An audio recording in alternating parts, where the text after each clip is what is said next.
E o empate do Coritiba com o São Paulo é o assunto de agora aqui no De Olho no Jogo. Qual era o plano do técnico Antônio Carlos Zago? O que funcionou, o que deixou a desejar?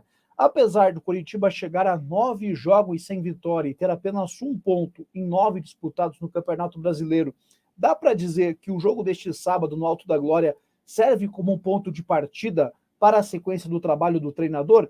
Tudo isso a partir de agora aqui no De Olho no Jogo.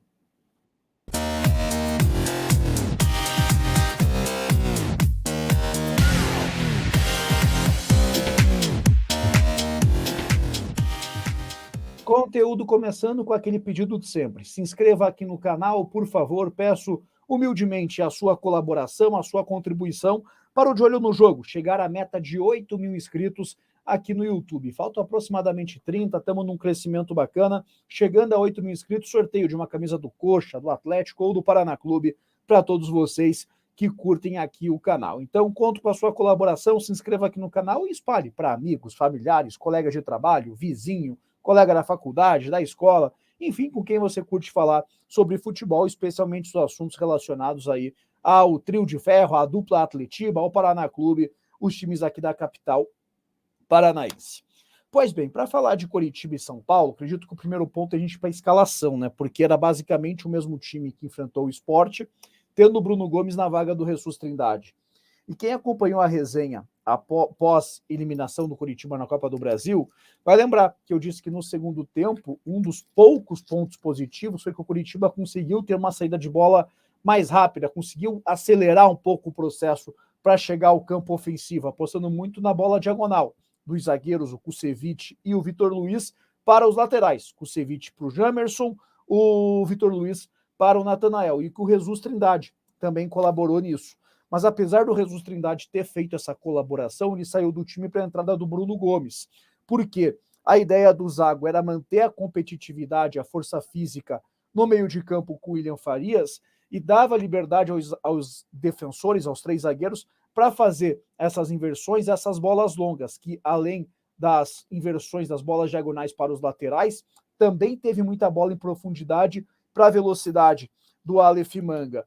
E o Bruno Gomes, por sua vez, embora fosse participar menos desses lançamentos, por isso que ficaram mais com os zagueiros, o Bruno Gomes dava mais presença ofensiva para o time do Coritiba, inclusive finalizações de média e longa distância, algo que faltou ao Coritiba na Ilha do Retiro. O Coxa finalizou pouquíssimo contra o Sport e que foi uma das armas do Coritiba diante do São Paulo, inclusive sendo a arma do gol, um chute do Bruno Gomes ali da intermediária ofensiva, da entrada da grande área, a cobrança de lateral do Jamerson, Manga ajeita para trás, Bruno Gomes bate, abrindo o placar para o Coxa, que além disso, desse jogo muito pelos lados e a bola longa para o Aleph Manga, estava com uma marcação adiantada. Então, muitas das características que citamos aqui já no canal, naquele vídeo de apresentação das principais ideias do Antônio Carlos Zago, nesses últimos trabalhos dele em Bragantino e Bolívar, já começam a estar presentes no time do Coxa. Pouquíssimo tempo de trabalho, muito a aperfeiçoar, longe de um funcionamento razoável ainda, mas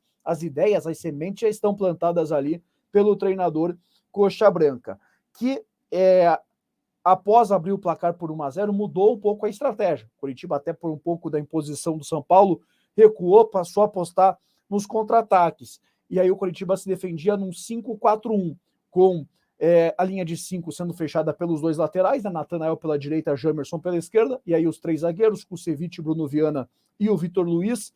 Na segunda linha, tendo o William Farias e o Bruno Gomes, com o Rodrigo Pinho complementando ela mais pelo lado esquerdo e o Caio César pela direita, e o Aleph Manga sendo esse jogador centralizado, uma espécie de homem de referência, vamos utilizar assim, o atacante do Coritiba, algo que o Antônio Oliveira já estava usando e que o Zago deu continuidade, mas agora tendo mais também no motivo dessa bola longa, né, dessa bola em profundidade para a velocidade do Aleph Manga. E aí o Coritiba, depois dos 15, 20 minutos, chegou a ficar encurralado pelo São Paulo em alguns momentos, é verdade.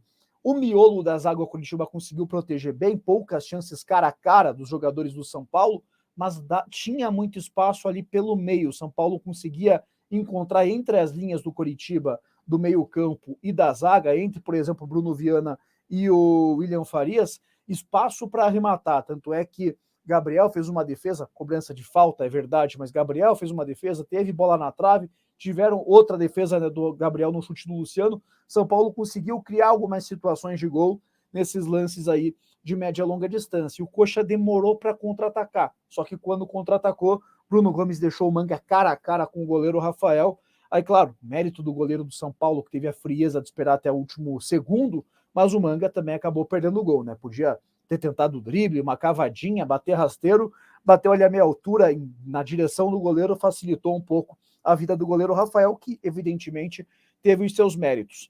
No segundo tempo, eu até acho que o Coritiba conseguiu proteger um pouco mais, né, esse espaço entre as linhas. São Paulo teve menos oportunidades nessas finalizações de média e longa distância, mas São Paulo passou a apostar mais na bola aérea e levou alguns sustos, nenhuma chance real de gol, mas tiveram algumas tabelas aéreas, colocou o goleiro Gabriel para trabalhar. Aí é uma questão envolvendo até o Vitor Luiz, que não é um lateral de origem, né, não é um zagueiro de origem, perdão, um jogador que até se saiu bem ali no geral, no quesito defensivo, mas nessa questão aérea é um cara que tem mais dificuldade do que, por exemplo, um Jean Pedroso, do que o próprio Vilar, que tem apenas um jogo com a camisa do Coritiba, o Vilar teriam nesse aspecto.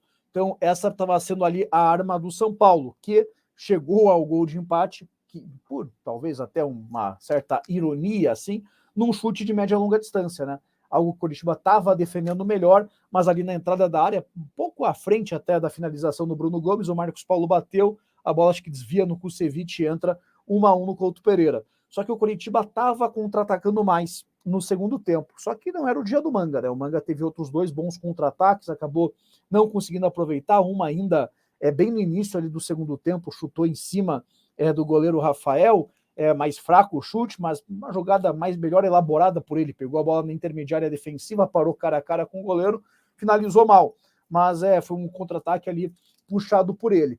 1-1 no placar, resultado que não classifico como injusto, mas foi um jogo em que o Coritiba foi competitivo, conseguiu ter ali um pouco mais de ideia do seu treinador, conseguiu executar melhor. Partida, na minha visão, muito melhor do que a derrota para o Fortaleza. Até aquele primeiro tempo, 0-0, que o Coritiba foi um pouco superior ao Fortaleza. Achei o jogo de hoje superior àquilo e bem melhor do que, por exemplo, contra o Flamengo 3-0 e do que o 2-0 para o Sport. Algo mais próximo do que foi aquele 3-3 contra a equipe pernambucana no jogo de ida da Copa do Brasil.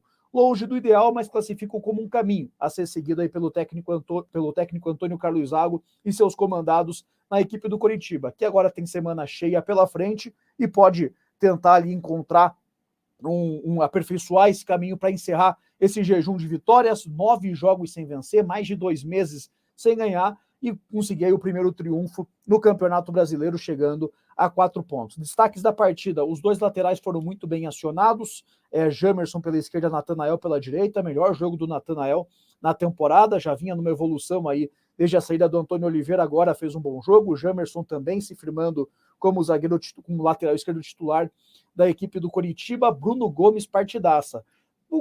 Quem deixou a desejar ali foi o Manga pelo caráter decisivo. O Caio achei um pouco apagado ali na partida, mas o ataque piora quando ele sai para a entrada ali do William Potker. Mas acho que esse é um resumo de Coritiba 1, São Paulo também 1. Agora quero saber de vocês, como que vocês avaliaram essa partida? Comentem livremente aqui na caixa de comentários. Neste domingo pela manhã, conteúdo sobre Atlético Mineiro e Atlético. Domingo à noite, conteúdo aí sobre a estreia paranista na temporada 2023. Tem também uma entrevista com o técnico Marcão do Paraná Clube, que coloquei neste sábado pela manhã aqui no canal de Olho no Jogo. Ficou bem legal, vale acompanhar esse conteúdo aí, Marcão, uma figura importante do futebol paranaense.